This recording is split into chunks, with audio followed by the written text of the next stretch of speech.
Si nous sommes seuls, est-ce parce qu'on a déjà passé une étape incroyablement rare que personne d'autre n'a réussi?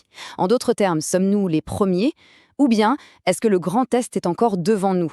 Une guerre nucléaire, un désastre écologique ou une technologie qu'on ne saura pas maîtriser? Mais et si le silence n'était pas dû à une absence, mais à une intention?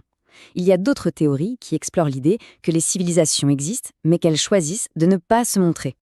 Il y a par exemple l'hypothèse du zoo. L'idée, c'est qu'on serait une sorte de réserve galactique protégée. Des civilisations avancées nous regarderaient évoluer sans jamais interférer. C'est une idée sympa, mais elle a une faille énorme. Elle demande que toutes les civilisations soient d'accord pour toujours. Il suffirait d'un seul groupe dissident, une seule fois dans l'histoire, pour briser le silence. Une autre possibilité, bien plus simple, c'est qu'on est juste impatient. L'univers est gigantesque, et nous, on ne fait que crier dans le noir depuis à peine un siècle. Nos signaux radio n'ont parcouru qu'une minuscule bulle autour de nous. Il est peut-être tout simplement trop tôt. Notre ère du contact n'a peut-être même pas encore commencé.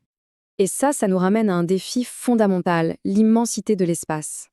Comme le fait remarquer cette analyse, même avec une technologie rapide, les temps de trajet entre les étoiles sont tellement longs qu'ils rendent tout le reste négligeable.